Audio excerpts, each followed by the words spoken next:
Welcome to our monthly newsletter. Here I highlight financial events that has impacted our community. Don't forget to subscribe. So we're going to jump into it. Number one, investing is now popular. I'm glad that investing is now popular within our community because I'm telling you, I used to have to pull teeth to try to get people to understand the importance of passive and portfolio income. So I am glad that we're here now. GameStop is back up to $180. How, Sway? How did this happen? Well, if you want my honest opinion, again, I'm standing on what I said. GameStop is not stable enough to sustain those gains. They're just not. And for them to be $180, I see the end near. Don't. The end is near. So if I was to do anything, I'm not telling you what to do, but if I touch GameStop, it will be with a massive put. A massive put. And as it tumbles, I'll be going to Sizzlers.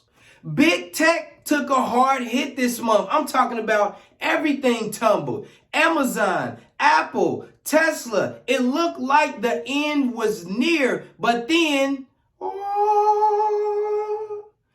it resurfaced. Now, I'm not saying we're back to normal. I'm just saying we ain't where we used to be. Why are people chasing stocks? People are running around here chasing the hype. Such and such told me about this stock. I'm getting text messages all throughout the night. Y'all breaking my sleep talking about these stocks. Listen, before you ask me about a stock, ask yourself, how does it match up with Apple, Amazon, Alibaba, Tencent, PayPal? How does it measure up to the big dogs? And if it doesn't measure up, then you should probably just put it in your pocket.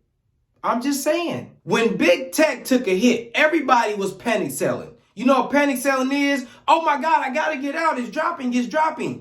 You know that you got in a good company. You know that that company delivers. They've been making earnings. You got the cell phone in your pocket. Why are you panic selling? That's emotional. You got to take your emotions out of it if you want to make money. Do you want to trade or do you want to invest? Because it's two different things. You can invest for the long term. That means you put it there, you let it ride out, you let it do what it do. Or you want to trade. You wake up every day, something's looking good, you're going to get it, you're going to hold it to the end of the day, then you go get rid of it. And hopefully you don't do this too much without having $25,000 in your account, because if so, you're going to get flagged as a day trader. What stocks are moving? Now, I ain't going to lie to you. It's a lot of opportunity, especially on these red days. If y'all are going to invest, keep in mind investing has considerable risk. You should not invest what you're not willing to lose. But if you're going to invest, then you want to do it when the market is low. People like to sell when the market is low. No, that's panic selling. If you're going to sell, you want to sell in the green. Like how GameStop CFO resigned after GameStop went up to $486. I would have resigned too, and I would be somewhere with my feet in the sand with an Instagram model. I'm just saying. It was a lot of opportunity. Riot was down 28%. What is Riot? You know, Bitcoin moves off of a blockchain, right? That chain is Riot. It's publicly traded. Y'all can buy into it. The ticker is RIOT.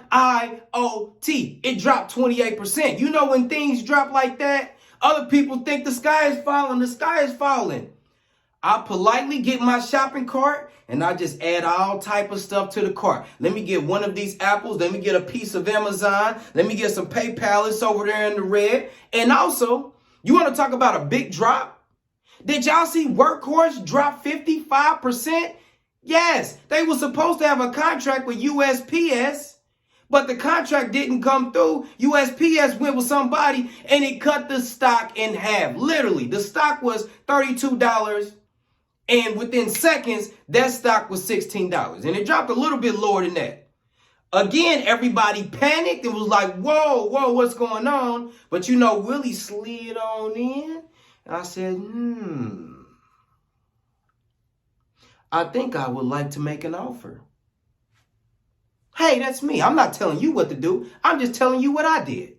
Are you a dedicated investor? Because all of y'all just putting $5 in your account and think it's going to turn into $1 million. It's not going to happen unless you got a time machine and we can get in it and go back to 2001 and buy $5 worth of Bitcoin. Other than that, it's not going to happen. You're going to have to set up your investment schedule, and you're going to have to invest on a regular basis. That's just the bottom line. What is the best sector to invest in? I can't tell you what the best sector, because they're all good and bad mixed in, but I can tell you this. What I see as being one of the top sectors would be the artificial intelligence sector and the technology sector. Those are pretty much the two that I see spearheading this momentum that we have. Just my opinion.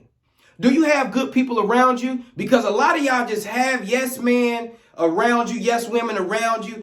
Every time you got a good idea, they always find a way to shoot it down. They just got a problem for every solution.